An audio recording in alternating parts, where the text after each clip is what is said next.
గారికి నమస్కారము. మేము కాంటిజెన్స్ సీపార్లము. మేము గత 1987 నుండి మేము సీపర్ గా చేస్తున్నాము. అయ్యా మా 50 రూపాయల నుండి 200 వరకు, 200 నుండి 600 వరకు, 600 నుండి 1200 వరకు. అయ్యా ఇప్పుడు 3 సంవత్సరాల నుండి మాకు 5000 రూపాయలు అయినాయి. అవి కూడా అయ్యా మాకు ఇచ్చడం లేదు. మమ్మల్ని ఎవరు కూడా డిపార్ట్మెంట్ పట్టించుకోలేదు. ఇప్పుడు రేవంత్ రెడ్డి సారు మాకు న్యాయం చేయాలని మేమైన పాదాలకు నమస్కారం చేసుకొని మేము అక్కడ పడి ఏడుస్తామని అయ్యా మేము ఇక్కడికి వచ్చాము. మా పిల్లల భవిష్యత్తు ఖరాబ్ అయిపోయింది, మా లైఫ్ ఖరాబ్ అయిపోయింది అయ్యా. మమ్మల్ని డాక్టర్లు పట్టించుకోలేదు, మమ్మల్ని ఎవరు కూడా పట్టించుకోలేదు. ఏమన్నంటే మిమ్మల్ని తీసేస్తామని అంటున్నారు. మేము బెదిరింపులతో అయ్యా మేము బతకగలుగుతున్నాం సార్. మా కంటికి నిద్ర లేకుండా, కడుపుకు అన్నం లేకుండా మేము 8:30 గంటల నుండి 5:30 గంటల దాకా సార్ మేము హాస్పిటల్లో మేము పని చేస్తున్నాము సార్. పట్టీలు కట్టుడు, ఊడవడము, తూడవడము సార్. మేము కక్కింది ఏరిగింది సార్. 12 పనులు మాయి సార్. మేము 24 అవర్స్ చేస్తున్నాము. హాస్పిటల్లో మొత్తం క్లీనింగ్ కార్డుకెళ్ళి ఎలాంటి రెస్పాన్స్ లేదు అయ్యా లేదు. మళ్ళా సార్ మేము ఒక్క రోజు లేకుంటే మిమ్మల్ని తీసేద్దామని సార్ మమ్మల్ని బెదిరిస్తున్నారు సార్. అయినా మేము గుడ్డు కొంచెం ఏడ్చుకుంటా సార్. మేము కూడా వాళ్ళ పాదాలకు నమస్కారం చేసుకుంటూనే అంగి పని చేసుకుంటున్నాం సార్. ఇప్పుడు సార్ మాకు న్యాయం చేయాలి సార్. మా ఏజ్ దగ్గరికి వచ్చినా రాకపోయినా మేము అయ్యా కలవాలి. మా పిల్లలకు బుట్టడు అన్నం పెడతాడు సార్. చదివి మా కొడుకులు బిడ్డలు ఉన్నారు సార్. మేము పేదరికంలా సార్. మేము భర్త చచ్చిపోయినా మేము విధువురాళ్ళం సార్. మేము అనాథులం అయ్యా అని మేము సార్ కలుస్తామని వచ్చినాము సార్. అమ్మాయికి అక్కడ ఉన్న మేనేజ్మెంట్ మీకు 2 రోజులు డుమ్మా కొడితే ఎందుకు తీసేస్తానని చెప్తున్నారు? అయ్యా మేము ఒక్క గంట వెనక ముందు అయిపోతాం సార్. ఒక్క గంట జ్వరం వస్తుంది సార్, ఏదో మోషన్స్ అవుతుంది సార్. అట్లా అయితే మమ్మల్ని బెదిరిస్తారు సార్. అయినా మేము 24 గంటలు మేము పడి ఏడుస్తున్నాం సార్. మేము ఎక్కడ కూడా మేము సావులకు పోము, పెళ్లిలకు పోము, ఈ దేనికి కూడా అన్ని మానుకున్నాం సార్. మేము మాకు పండుగలు అనేది తెలియదు. సద్దుల రోజు కూడా సార్ మేము 1 గంట 2 దాకా డ్యూటీ చేస్తాం సార్. మరి సద్దుల రోజు మొత్తం ఆడపడుచులు మొత్తం ఎక్కడ జాబ్ పోవద్దని చెప్తున్నారు కదా అన్ని ప్రభుత్వాలు. అయ్యా మేము చేస్తున్నాం సార్. అయ్యా మేము చేస్తాను. సద్దుల పండుగ రోజు కూడా మీరు జాబ్ కి వెళ్ళడం జరుగుతుంది. అందులో మీరు ఒక్క రోజు ఇట్లా డుమ్మ కొట్టినా మిమ్మల్ని తీసేస్తామని హెచ్చరిస్తున్నారు. దేనికోసం అమ్మా? మరి గవర్నమెంట్ ఇచ్చింది కదా సద్దుల పండుగ అప్పుడు ఖచ్చితంగా ఆడపడుచులు ఇంటికాడ ఉండాలని. అయ్యా మాకు నీ ఆధారం ఏందో తెచ్చుకోండి అంటున్నారు సార్. సార్ మమ్మల్ని ఎందుకు తీసేస్తారు? మేము కష్టం చేస్తున్నాం అయ్యా అని అడుగుతున్నాం. అడిగితే ఏమంటానంటే నీకు ఏం ఆధారం ఉందమ్మా, నీకేమన్నా ఆర్డర్ ఇచ్చిందా, నిన్ను గవర్నమెంట్ తీసుకున్నదా, మేము తీసేస్తే వెళ్ళాలి అంతే, నువ్వు ఎక్కువ మాట్లాడద్దు అంటే అయ్యా మేము గంటలనే పడి వస్తున్నాం సార్. మరి గవర్నమెంట్ రూల్స్ ప్రకారం ఎక్కడైనా సరే 5 ఏళ్ళు 6 ఏళ్ళు చేస్తే పర్మనెంట్ చేయాల్సిన రూల్స్ ఉన్నాయి. ఒకటే తన 25 సంవత్సరాలు మీరు చేశారు కాబట్టి మీకు కోర్టులో చేసే రైట్స్ ఇట్లా ఉన్నాయి కదా.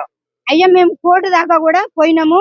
కోర్టు నుంచి స్టేలు కూడా వచ్చినాయి సార్. అన్ని కూడా ఆఫీసు వాళ్ళు సార్ పెండింగ్ పెట్టిండ్రు. మాకు మెడికల్ ఆఫీసర్లు పట్టించుకోలే, ఆఫీసు వాళ్ళు పట్టించుకోలేదు సార్. మా బతుకు ఇంత దూరము సార్. మేము వచ్చినాము, మా బాధలు అర్థం చేసుకొని సార్ మాకు పర్మనెంట్ చెయ్యాలి అని మేము అయ్యా దగ్గరికి వచ్చినాం. మరి ఇప్పుడు ముఖ్యమంత్రి మీకు న్యాయం చేస్తాడని ఏమన్నా ఆలోచన ఉందా? అయ్యా మాకు నమ్మకం కలిగింది ఖచ్చితంగా. అయ్యా గుండె మీద చేయొచ్చు చెప్పుకున్నాము మేము 50 మంది. మాకు సారు న్యాయం చేస్తాడు అని అయ్యా మేము ఇక్కడికి సారుకు 2వ సారి అచ్చుడు. 2వ సారి వచ్చారు. మరి 2 సార్లు వచ్చినా నమ్మకం అయితే ఉందంట అయ్యా ఖచ్చితంగా. మేము సత్యదాకా మాకు నమ్మకమే, మేము సత్యదాకా నమ్మకమే. అయినా మీద మాకున్నది అయ్యా, మాకున్నది. మాకు రెగ్యులర్ చేయాలి అయ్యా. మాకు మా ఏజ్ ని బట్టి ఆయన ఏం చేస్తాడో అయ్యా. మళ్ళా పోతే మా పిల్లల భవిష్యత్ అన్న కొంచెం కనిపెడతాడు అని మేము ఆశపడి ఆయన పాదాలకు నమస్కారం చేసి అయ్యా బస్ స్టాండ్ లో వండుకుంటా సార్. ఇంతవరకు మేము ముఖాలు గడగలేదు, మంచి నీళ్ళు తాగలేదు సార్. మేము లైన్ లో 5 గంటల నుంచి ఉన్నాం సార్. మేము ఇక్కడనే ఉంటున్నాం. సీఎం గారికి ఏం చెప్దాం అనుకుంటున్నామా మీరు ఈ మీడియా ద్వారా?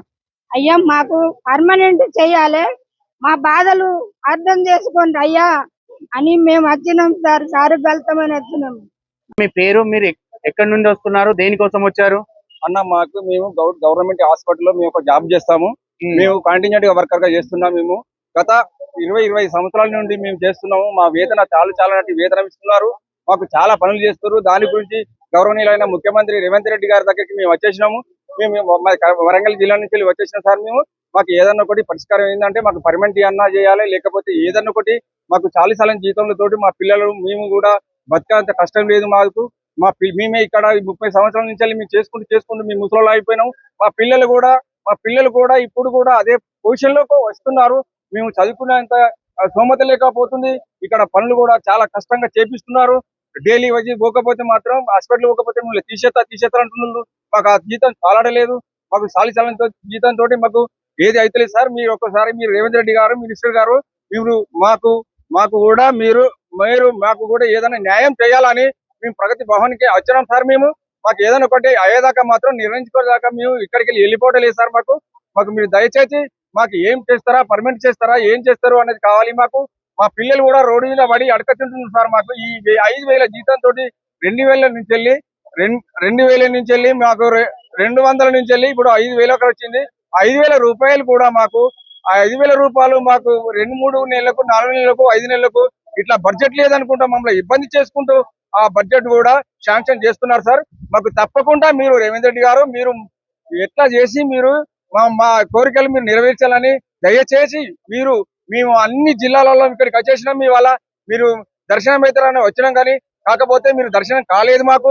మీరు తప్పకుండా మీరు వచ్చి మాకు ఏదన్నా ఒకటి చేయగలరు అని. ఒక్క నిమిషం అన్న, ఓకే. మీరు ఎన్ని సంవత్సరాల నుంచి పోరాటం చేస్తారు ఇప్పుడు మీకు పర్మనెంట్ కావాలని? మేము 91 నుంచి వెళ్ళి పోరాటం చేస్తున్నామండి సార్. అప్పటి నుండి చేస్తున్నాం. మేము 91 నుంచి వెళ్ళి చేస్తున్నాం. 91 అంటే ఇప్పుడు 25 సంవత్సరాలు. 25 సంవత్సరాల నుంచి 25 సంవత్సరాలు ఓకే సార్ నుంచి మీరు ఇదే పోరాటం సార్. మరి ఏ ప్రభుత్వం ఎందుకు పట్టించుకోలేదన్న? మమ్మల్ని ఏ ప్రభుత్వం పట్టించుకోలేదు సార్. ఏ ప్రభుత్వం అంటే తెలంగాణ ప్రభుత్వం పట్టించుకోలేదు, కాంగ్రెస్ ప్రభుత్వం పట్టించుకోలేదు, ఏ ప్రభుత్వం పట్టించుకోలేము అన్నాడు. ఎందుకు అంటే మరి మాకు ఎందుకు మమ్మల్ని ఎలా పెట్టుకున్నారు అని మాకు ఒక క్వశ్చన్స్ కూడా ఎత్తాను వాళ్ళు. మేము మాత్రం వాళ్ళు గవర్నమెంట్ అలాంటి చేసింది మళ్ళీ బరాబరే. మాకు వాళ్ళు ఎవరు ఈ గవర్నమెంట్ టీఆర్ఎస్ గవర్నమెంట్ పోయినప్పుడు చేస్తాం బాబు అంటారు, ఆడి పోతాం తిరిగి ఇదే మాకు యాస్టా వచ్చింది. ఎవరు చేయలేదు సార్. ఇప్పుడు మీరు రేవంత్ రెడ్డి గారు మీరు ఏంటంటే మాకు ఒకసారి మీరు మాకు చేస్తారనే కోరికతోటి మేము ఇక్కడ రాగలిసినాం. మాకు చేయాలి సార్ అని చెప్తున్నాను. ఇప్పుడు గతంలో 91 నుండి ఇప్పుడు 2024 వరకు చేస్తున్నారు కదా. Okay sir. 25 సంవత్సరాల దగ్గరకు వస్తుంది. ఇంకా 4 సంవత్సరాలతో పింఛన్ టైం వస్తుంది కదా. ఇప్పుడు పర్మనెంట్ ఏం లేదు మనం మీకు. అదే సార్ మా బాధలు కూడా అది సార్. మాకు 5 సంవత్సరాలు మాకు ఉంది. మాకు 5 సంవత్సరాలు లేదు, ఒక 10 సంవత్సరాలు ఉండదు కావచ్చు. అదే విధానంగా మేము తొందరగా మాకు ఏది మీరు చేస్తారో మాకు ఏం చేస్తారో మీ నుంచి మేము తీసుకున్నట్టు చేయాలండి. మేము మాత్రం పింఛన్ జీతం ఇస్తారా, మాకు పింఛన్ ఇస్తారా? మేము గత 30 నెలల నుంచి మేము చేసుకుంటూ మరి అదే విధంగా మమ్మల్ని ఎట్లా చేస్తారు? మీరు ఏం చేసినా గానీ మా పిల్లలకు మీరు మాత్రం న్యాయం చేయాలా? ఇప్పుడు గవర్నమెంట్ ఇప్పుడు పర్మనెంట్ వేసేవాళ్ళు మీకు పింఛన్ టైం వస్తుంది కదా, 8,000 పింఛన్ ఇస్తాం, మరి 56 సంవత్సరాలు కానీ మళ్ళీ నెక్స్ట్ ప్రభుత్వం చేస్తుంది మరి. లేదు మేము అట్లా ఒప్పుకోం సార్. మేము గత 30 సంవత్సరాల నుంచి మా సేవ అంతా చేసినాం కాబట్టి మేము అట్లా ఒప్పుకునేది. అడ్డం దొడ్డం మీరు 50 ఏళ్ళకి వస్తున్నారు సార్. నెక్స్ట్ టైం 50 ఏళ్ళకే పింఛన్ ఇస్తామని అప్పుడు 10,000 పింఛన్ ఇస్తామని చెప్తారు కదా. అలా పర్మనెంట్ ఎందుకని చెప్పేసి అప్పుడు ఇట్లా చెప్పొచ్చు కదా మరి మీకు. అప్పుడు ఇట్లా చెప్పాలంటే మీరు అంటారు సార్. అది కాదు సార్. మేము మా సేవ అంతా మేము చేసినాం కదా. 30 ఏళ్ళ సర్వీస్ మాకు ఉంది కదా. మేము దాని కొరకే మేము కొట్లాడుతున్నాం. ఏదో మేము మా పిల్లలన్నా భవిష్యత్తులో వాళ్ళకన్నా కొంచెం బాగుపడతారనే కోరికతోటి మేము ఇది చేస్తున్నాం సార్ పోరాటం. మేము 20 ఏళ్ళు 30 ఏళ్ళు మాకు పర్మనెంట్ ఇస్తే మేము చేస్తామన్న ఉద్దేశం లేదు.